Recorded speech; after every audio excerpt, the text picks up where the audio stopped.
Welcome to the Gay Buddhist Forum, where teachers from all schools of Buddhism offer their perspectives on the Dharma and its application in modern times, especially for LGBTQI audiences. These talks are offered freely to the world and made possible by appreciative listeners. If you would like to support our efforts to share the Dharma with underserved audiences, please visit gaybuddhist.org. There you can donate, find a list of upcoming speakers, or enjoy many hundreds of these recorded talks dating back to 1996. And we'll be talking about intimacy, because it's a short title of your subject. So welcome, Bruce. Thank you. If you have a hard time hearing, you might want to come closer, because I have a quiet voice. Yeah, just...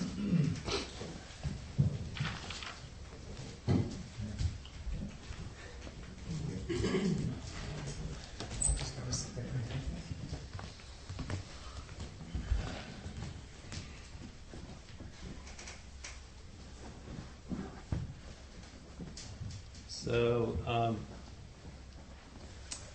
happy to be here. I've been coming to GBF for probably 20 years. It's a long time. And a lot of different things have happened to me here probably about 9 years ago or 10 years ago. Things that have changed the course of my life. Eugene Cash was talking, and he talked about a program, the Community Dharma Leaders Program, which I ended up getting into, which is a program to train people to do Dharma talks and this sort of thing. I heard about that here. I noticed that he's coming here. Hopefully he'll remember this time. So I'll send them a text. And I've also done a couple Dharma talks here for the first time that I was sort of experimenting on. I talked about homophobia here, Dharma and how to practice with that. And years ago I did a talk on sexuality, which is something that I don't hear very many talks about, and definitely not very many talks about within the LGBTQ community. So I'm very interested in talking about things that are, and thinking about things and talking about things that are really relevant to our community. And so I'm not talking about this for the first time, but I started thinking about it here. And really, I started thinking about it because I think most of us, maybe not all of us, but I often long to love other people more deeply and to feel more connected to other people. And I often forget the interconnection that I have with everybody. And so this delusion of being separate, of being apart from other people, is really what creates a lot of pain and discomfort in my life, and I think a lot in our lives. So I wanted to start with, I asked Joe to read this poem for me. I wanted to start by having this poem read, a great teacher of mine, Rumi. And so go ahead and read that. A community of the Spirit. There is a community of the Spirit. Join it and feel the delight of walking in the noisy street and being the noise. Drink all your passion and be a disgrace. Close both eyes to see with the other eye. Open your hands if you want to be held. Sit down in this circle. Quit acting like a wolf and feel the shepherd's love filling you. At night your beloved wanders. Don't accept consolations. Close your mouth against food. Taste the lover's mouth in yours. You moan, she left me, or he left me. 20 more will come. Be empty of worrying. Think of who created thought. Why do you stay in prison when the door is so wide open? Move outside the tangle of fear thinking. Live in silence. Flow down in always widening rings of being.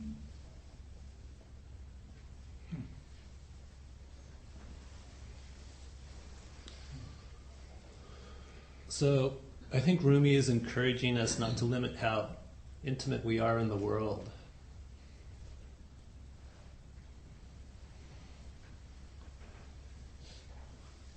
Intimacy usually is talked about having a close personal association with one other person. There's usually an affective connection that we feel. It's based on shared experience and knowledge of the other person.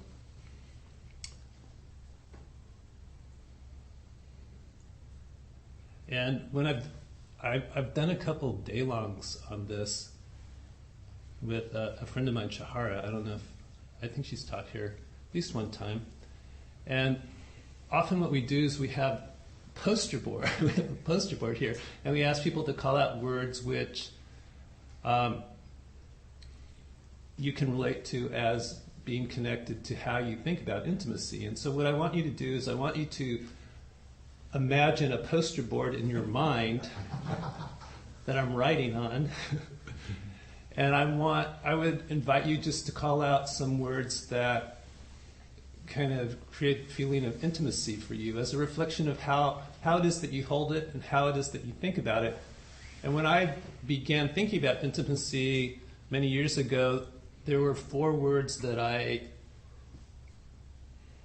after thinking about a lot of words, 4 words that I practiced with a lot. And one of the words, so I'll just name 2 words that I use a lot, just to give you an idea, and then I'm going to open it up and just have you call out words that have some connection to intimacy for you. So a word that stays with me a lot is vulnerability and transparency. And what I want you to do is to, just for the duration of this talk and the time that you're here, just reflect and see if there's a couple words that you could connect with. Because in the end, towards the end of this talk, I'm going to invite you to do your own little bit of practice and to use these words and to practice with the words that you've identified for yourself. So just kind of keep these words in your head, see which words land for you. So maybe someone could start with a couple words, or one word, or a phrase. Shared awareness. Say it louder. Shared awareness. Okay. Connection. Friendship.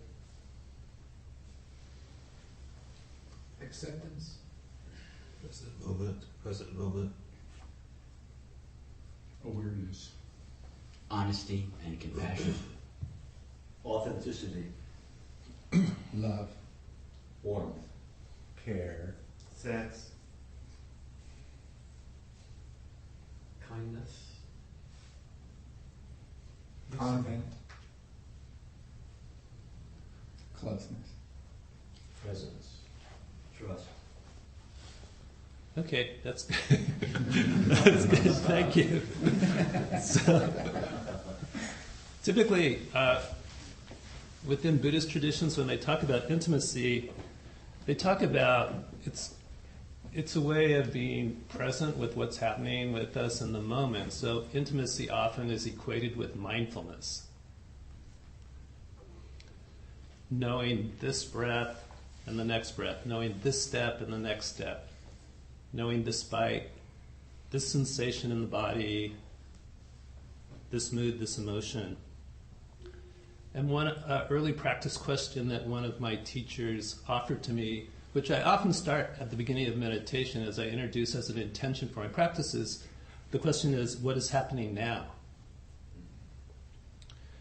So usually intimacy becomes the expression of our own internal investigation of our mind states and really looking at our views and our beliefs and our preoccupations and our attitudes, the opinions that we have.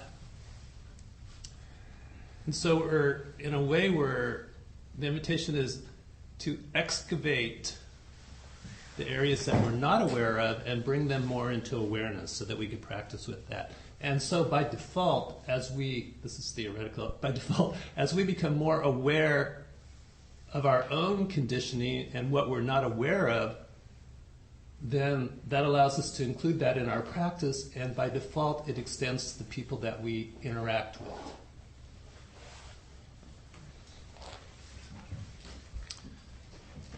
So we begin with ourselves and then we move out into the world. So a little over 2 years ago I went to Burma with a Buddhist teacher, kind of on an extended turn, a period of practice. And when I came back, what often happens after extended period of practice is that I felt like, kind of like things in my life fell apart.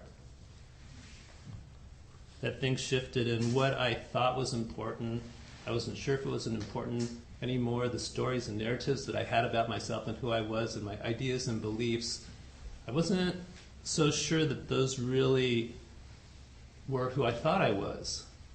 And so I had this kind of beautiful and also very uncomfortable experience of impermanence, of this fixed sense of myself becoming less fixed and less attached to who it was that I am. Probably like 4 or 5 years ago, I ended a long-term relationship, and until I came back from Burma, I was operating under this model of intimacy. That intimacy was just with one other person, kind of a heterosexual model that we have. And I really believed it. And because I wasn't in a relationship, it was really a dysfunctional model for me. And it wasn't really serving me because I wasn't in a relationship. And it brought up a lot of discomfort and suffering for me.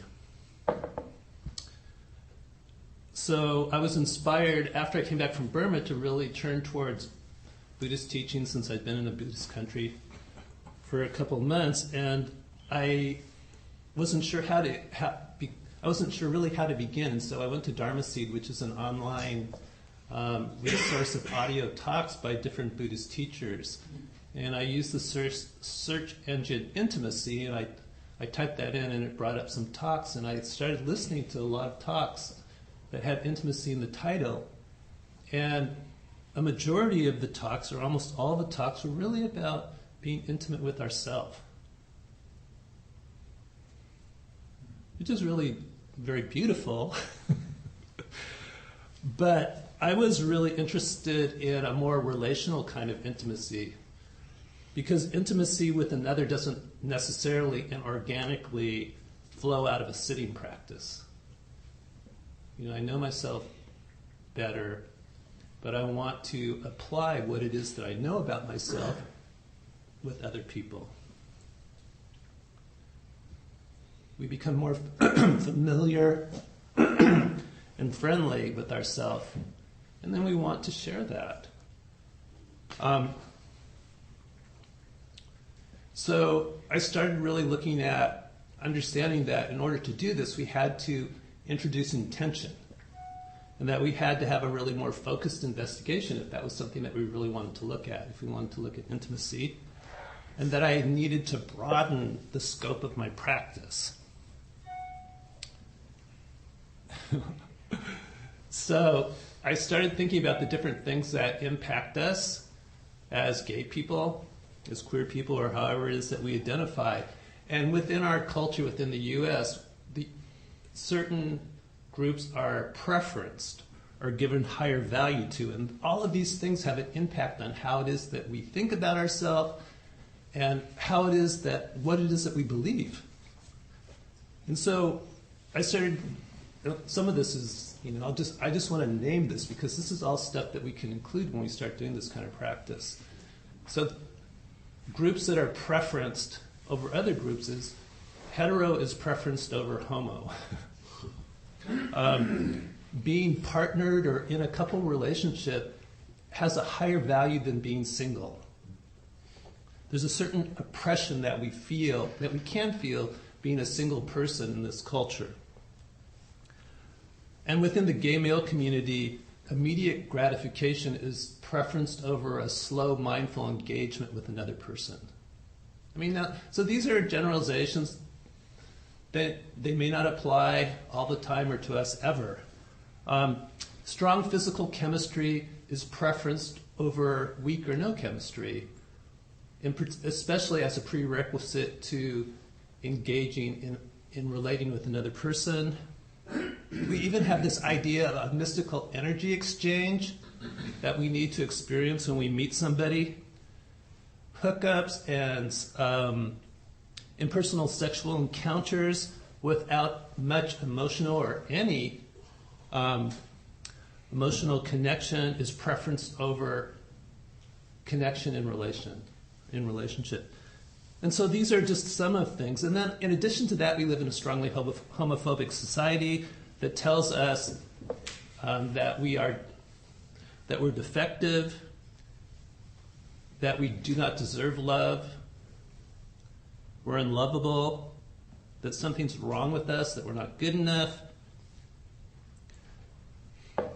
So a lot of us have internalized those ideas, especially being in an, although this is very typical of young people that I've talked to too.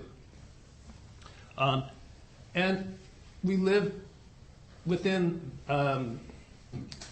gay culture. There's a lot of oppression around aging. We become invisible as we age in this community, and there's a certain oppression that we experience around that.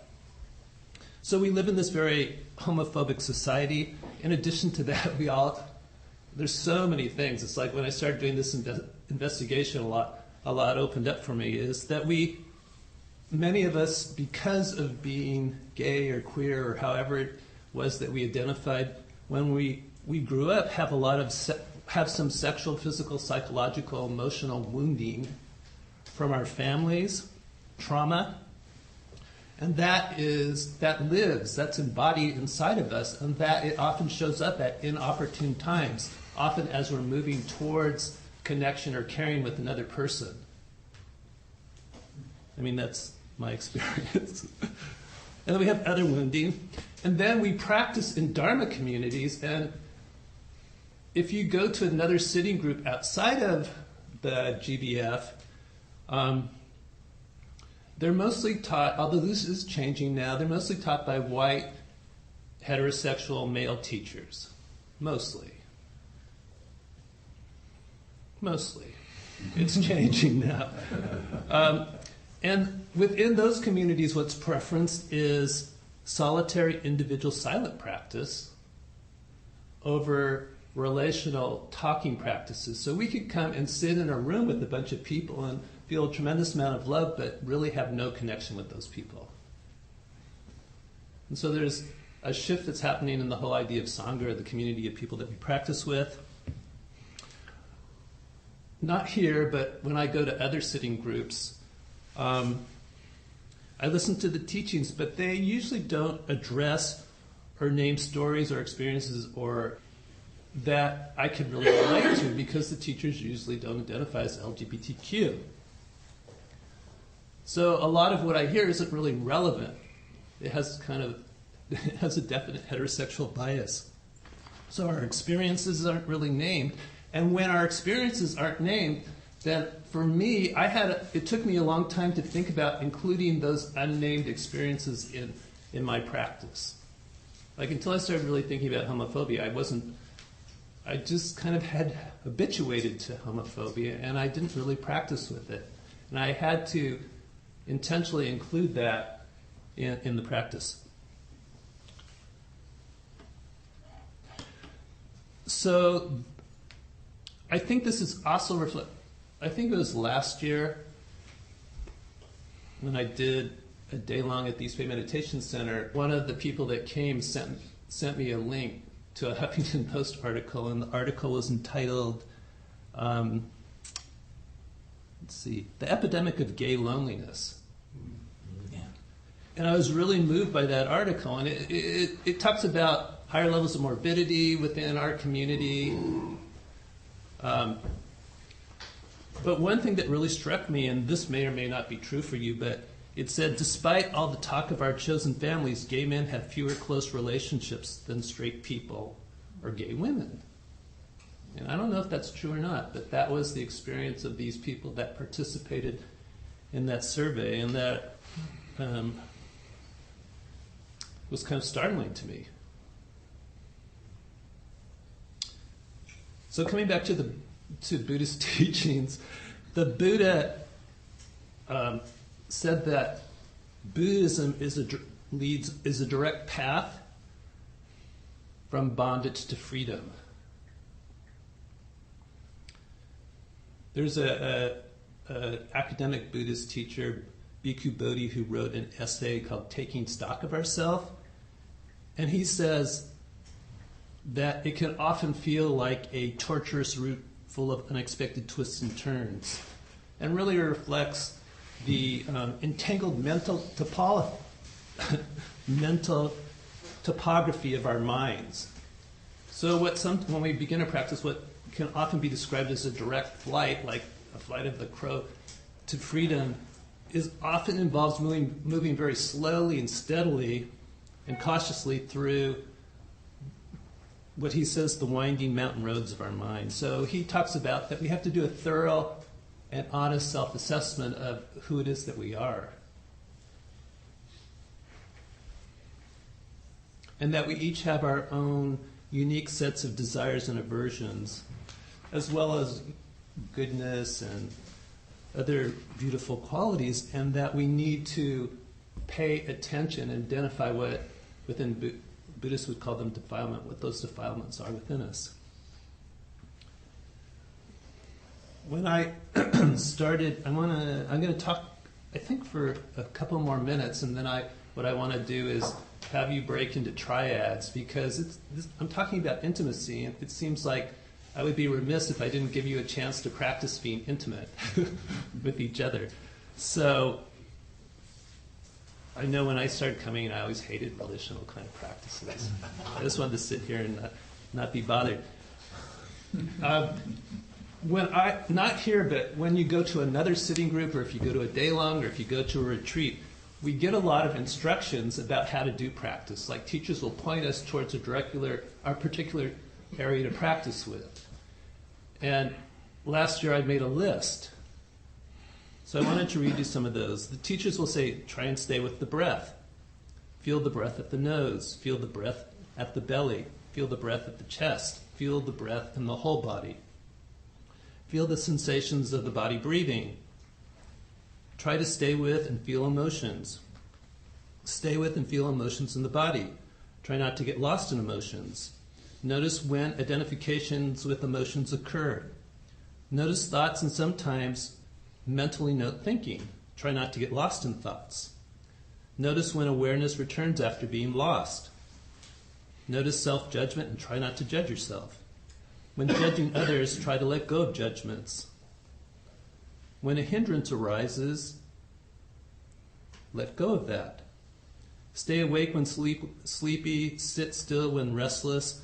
And so it goes on and on. I mean, we get all these instructions, and then when it comes to, there's less instructions in activity, but I've heard so many instructions like try and be aware continuously throughout the day. Be aware before you send a text. Be aware after you send a text. Be aware before you send an email. Be aware afterwards. Notice the first breath when you wake up. Be aware when you're driving. Be aware before you speak, and on and on. And so we get all these instructions about how to do practice, and I started thinking about, well, in order to really practice with intimacy, we have to do the same thing. We have to be able to identify what this huge landscape or scope of that's included in practice, and we need to pick out things that we want to work with, and then we need to intentionally include those in the practice that we do.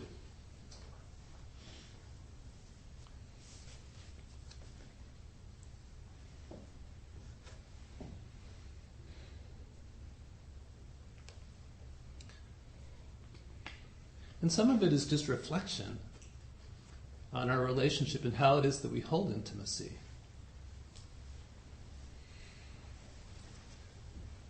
Some questions that I've reflected on is, what did I learn regarding intimacy? What did I learn from my family about intimacy?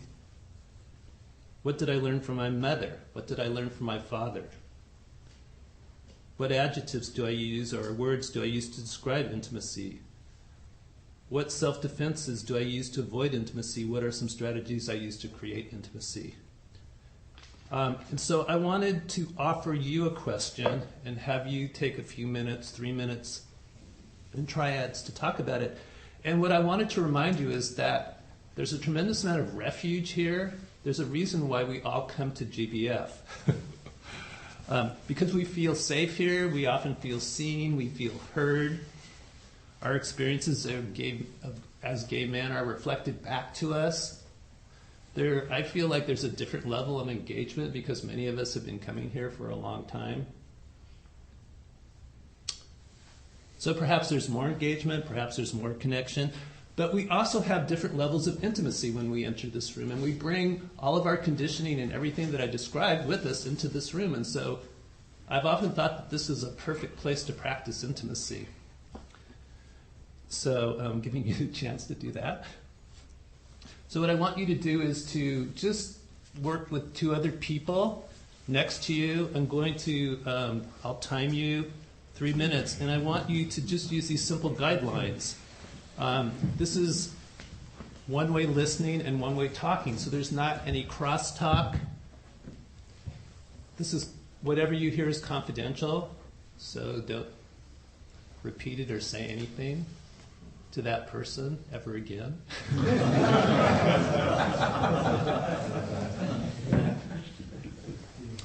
And then practice with the adjectives that you thought.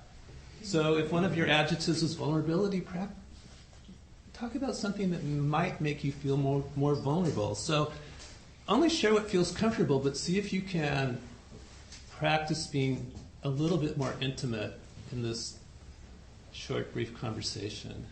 Yes? So I have just a question about what seems to me a contradiction in the instructions and intimacy of never talk about it again, don't have any response, and it sounds like perhaps intimacy with oneself, but so I'm puzzled. Well, let's try it and see what happens. That's good to sit with those questions. And then we'll have a period where we can talk about it, and I'll time you.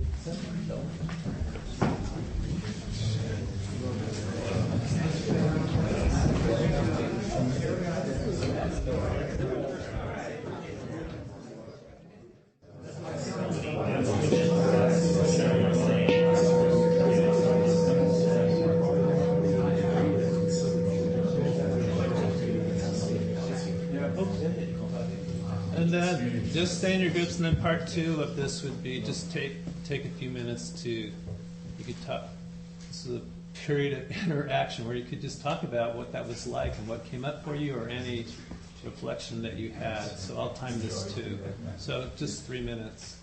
To share among ourselves. Yeah, share among yourselves. 3 minutes each or 3 minutes? 3 minutes together, yeah.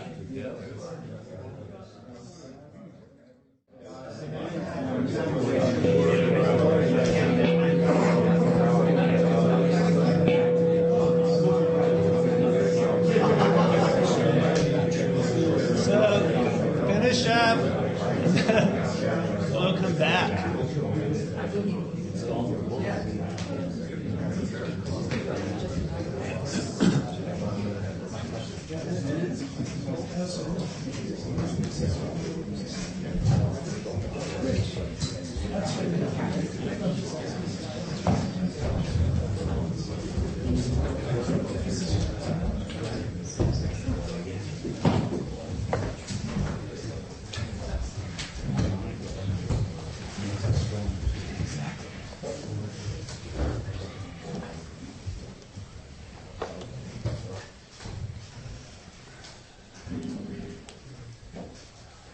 Thank you for trying that.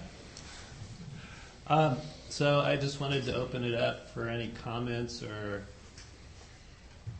questions. I'm definitely not an expert on intimacy, but I have a deep practice of investigating what that means for me. So, are there any comments or insights?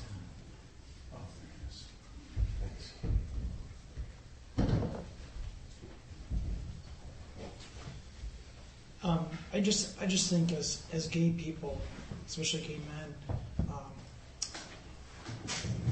depending on when you came out and what era you were born in, hiding and fitting in is sort of like the opposite of intimacy, having to conform.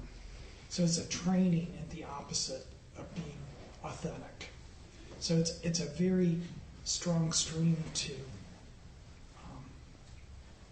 go against. It's almost like unlearning. What's saved you is also your demise. It's like survival skills that you need to let go of at a certain point. Thank you.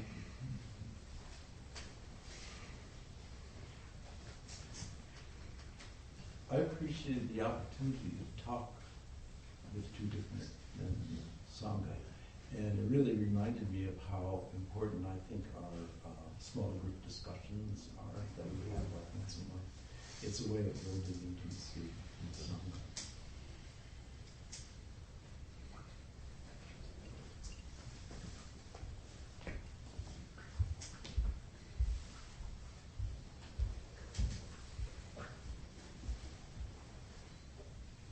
I'll just share one technique which I mentioned, which I learned from Stephen Levine, who was my first Buddhist teacher for some years, including when I joined GBF back in '96, I guess, which is a one-way conversation. And so it's sitting down with someone else, and so it sort of contradicts when I might disagree with the first time. And each person has 20 to 30 minutes in which they can talk about, better generally not to plan it, just whatever comes up, 20 to 30 minutes, and then the other person has 20 to 30 minutes, and then you can talk about things that come up, or you can take them if you want, and so forth. And I've done this over the years with two partners and a number of friends, and actually somebody in GBF picked up on it and did it with his estranged sister, and it's a very effective way of creating intimacy, and I'm not quite sure why. One of the issues is just being listened to for that period of time allows people to bring things up that they normally don't talk about, and then generally find out that it's all fine. So it's just a suggestion if anybody wants to try expanding this further with a partner or a friend or a family member.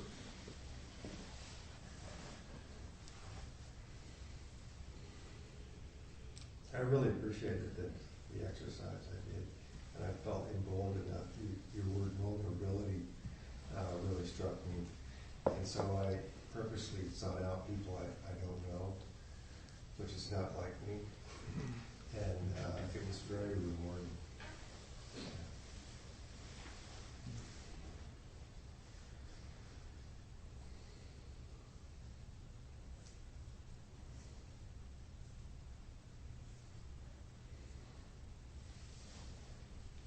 And picking up on the vulnerability angle, one of us talked about the sensations, the physical sensations of vulnerability. I thought that was very useful while he was talking. It's like, what does that feel like for me? How do I feel when I feel vulnerable? And a lot of things, a lot of visual images and gut feelings came up for me. So it was very useful.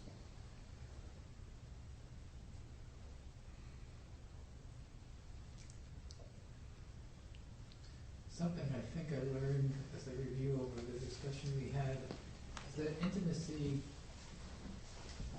also can involve being intimate with yourself, and that can happen when you talk about yourself with others in other situations. And That was not a way I thought about intimacy before. One can be intimate with oneself. One should be intimate with oneself.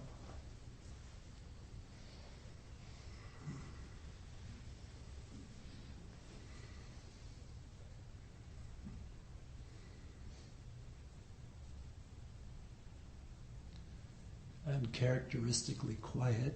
I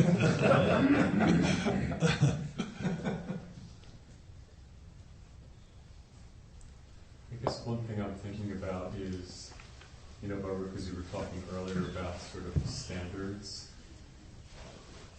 that I also think that there's a standard like intimacy is a way. There's a way.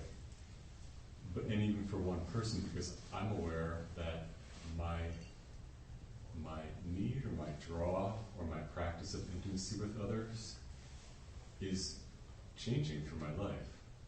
I feel much less of a need.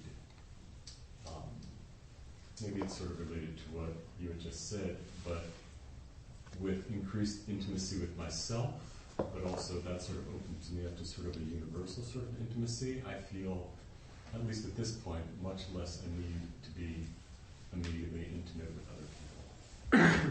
So it's changing.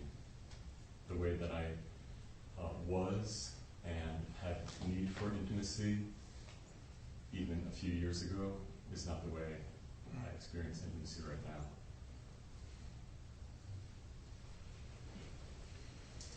You mentioned the uncharacteristic silence, and I think for me, when I feel really comfortable and intimate with someone, I'm aware of being comfortable with just being silent sometimes. And so I think it may be a bit of a reflection that all of us, because of the discussion and the group sharing and what you've said, feel more comfortable just not having to fill the silence.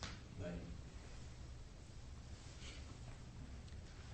Is there one more comment? Yeah. Yeah, in the past, my biggest barriers to intimacy I had were homophobia, including internalized homophobia.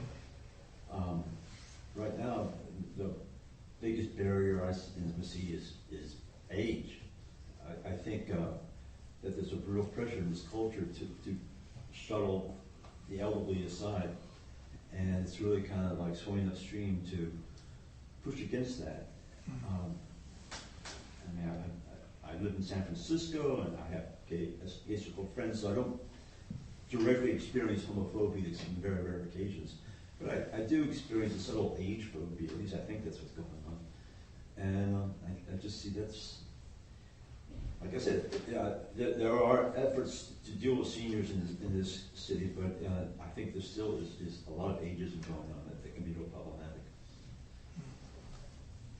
Was there? Yeah. It's just that something that came up in our group was that intimacy is not necessarily always positive. That one can be engaged in ways that are not necessarily positive, that can be destructive because you're in an intimate relationship with people. And so, as somebody who's kind of intimacy phobic, I guess I found that reassuring.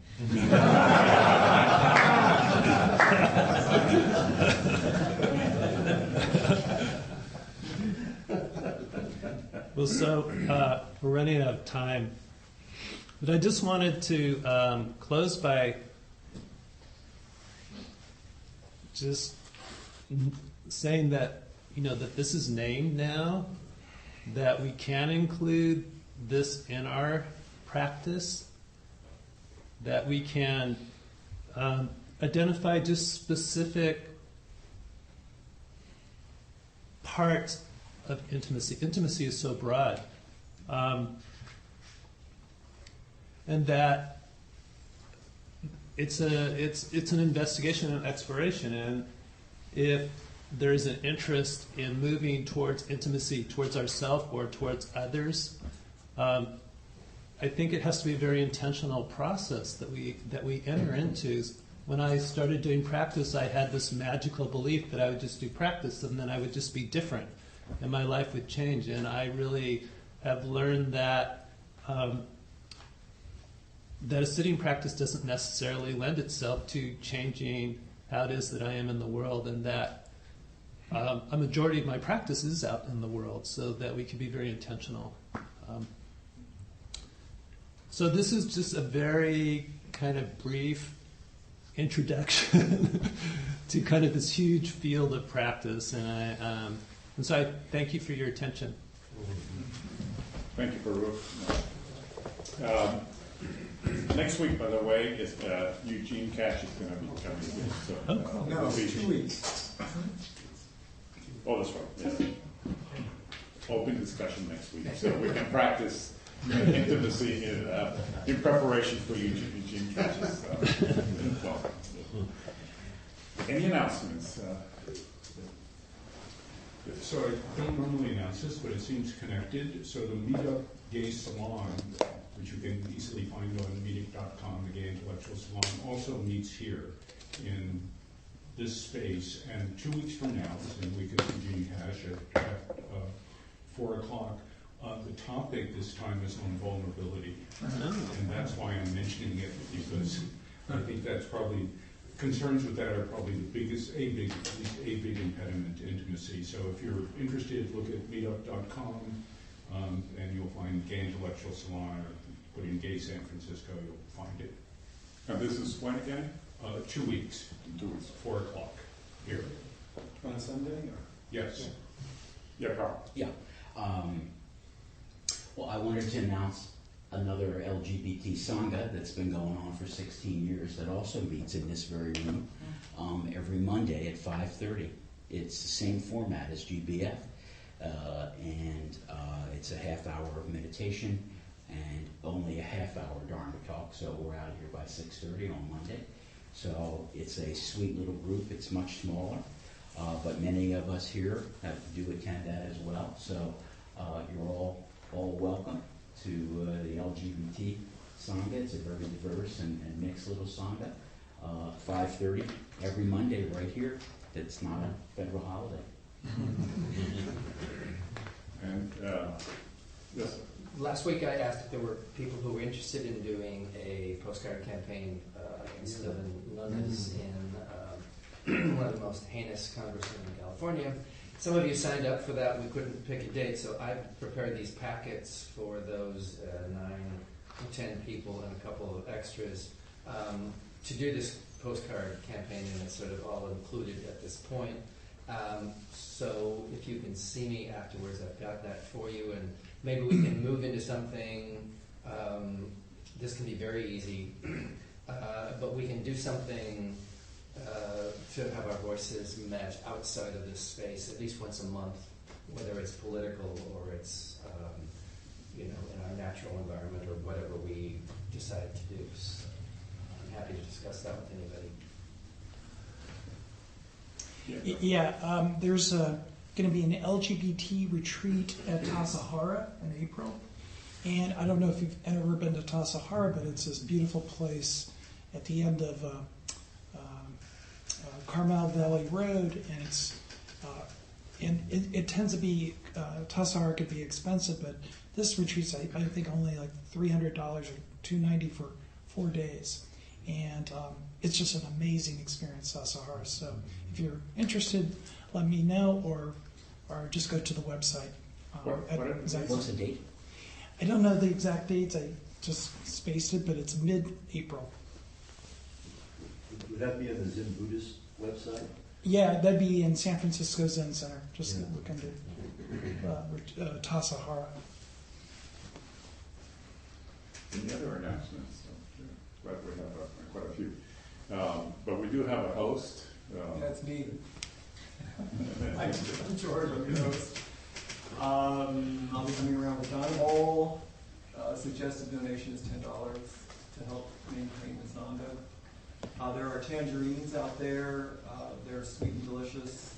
However, I bought them before I tried them, so there are seeds, unfortunately, a few of them. Not many, but a few, so just be cautious of that.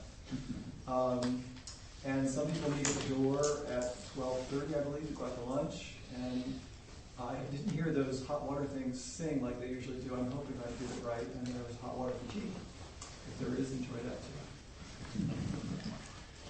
Okay, folks, well, time for the dedication of merit.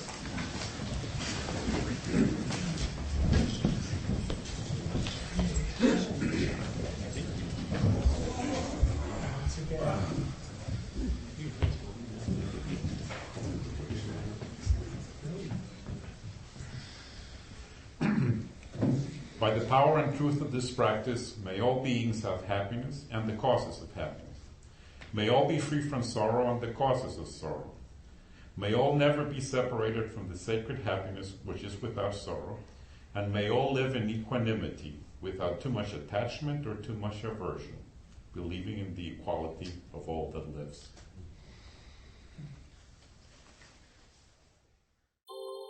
Thank you for listening to the Gay Buddhist Forum.